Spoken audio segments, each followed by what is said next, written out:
काफी दिनों से इकोनॉमी में तेजी आने की खबरें लगातार सुनने को मिल रही हैं। आशंका जताई जा रही है कि ये तेजी लंबे समय तक टिकने के काबिल नहीं है। फिलहाल केवल पुरानी डिमांड और फेस्टिव सीजन की खरीदारी से हालात सुधरते दिखाई दे रहे हैं। इसकी रफ्तार का असल अनुमान जनवरी फरवरी के आंकड़ों के आने के बाद ही लगाया जा सकेगा।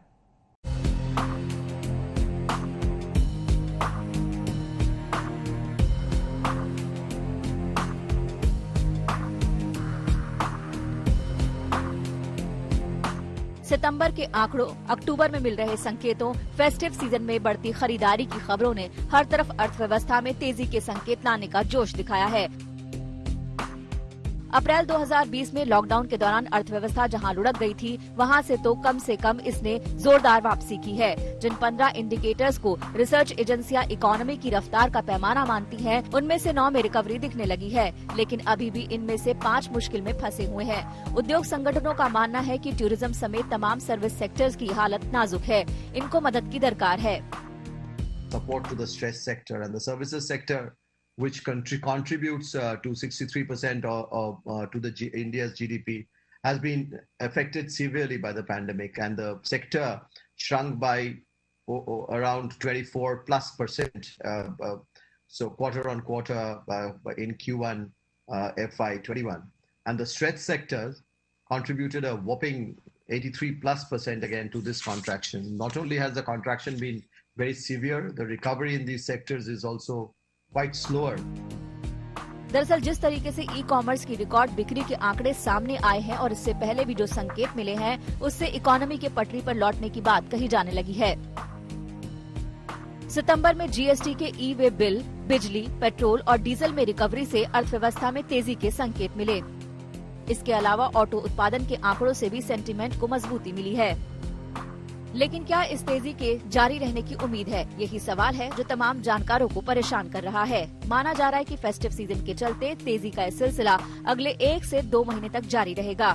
मौजूदा तेजी लो बेस इफेक्ट के चलते नजर आ रही है, लेकिन जैसे ही त्योहारी सीजन खत्म होगा, उसके बाद भी क्या शानदार प्रदर्शन जारी रहेगा? कोल इंडिया की मिसाल देकर रिसर्च एजेंसी ICRA ने साफ किया है कि इसका ज्यादा उत्पादन लंबे समय तक जारी रहने की उम्मीद कम है। खुद वित्त मंत्रालय दुविधा में है और वो जनवरी फरवरी के आंकड़ों का इंतजार करना चाहता है। I would also like to mention here that it's very interesting to see the experts actually every 2 months changing their opinions.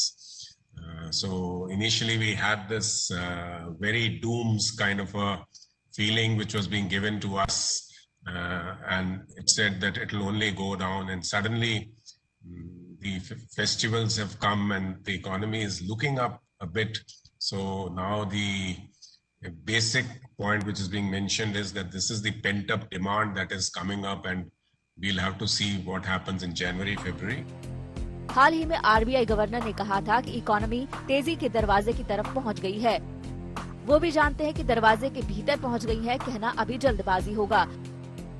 सरकार को बखूबी पता है कि अंदर खाने के हालात अब भी नाजुक हैं। यही वजह है कि वो एक और राहत पैकेज लाने की तैयारी कर रहे हैं।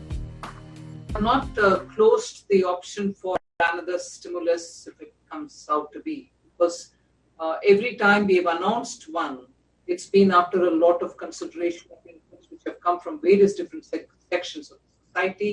Then we sit and work it out within the ministry, with the PMO, and then take a final call. So yes, I have not closed the option to come up with one more stimulus. यानी economy में तेजी के संकेत कितने मजबूत हैं, इस पर अभी खुद नीति निर्माताओं को भरोसा नहीं है। ब्रुकफील्ड की रिपोर्ट भी इस तेजी को अस्थायी करार दे चुकी है। कई और एजेंसियों ने इकोनॉमी की रफ्तार लौटने में लंबा वक्त लगने की आशंका जताई है। ऐसे में अब उम्मीद की जानी चाहिए कि हालात जल्द सुधरेंगे और इकोनॉमी की हालत भी दमदार होगी। आज तक ब्यूरो।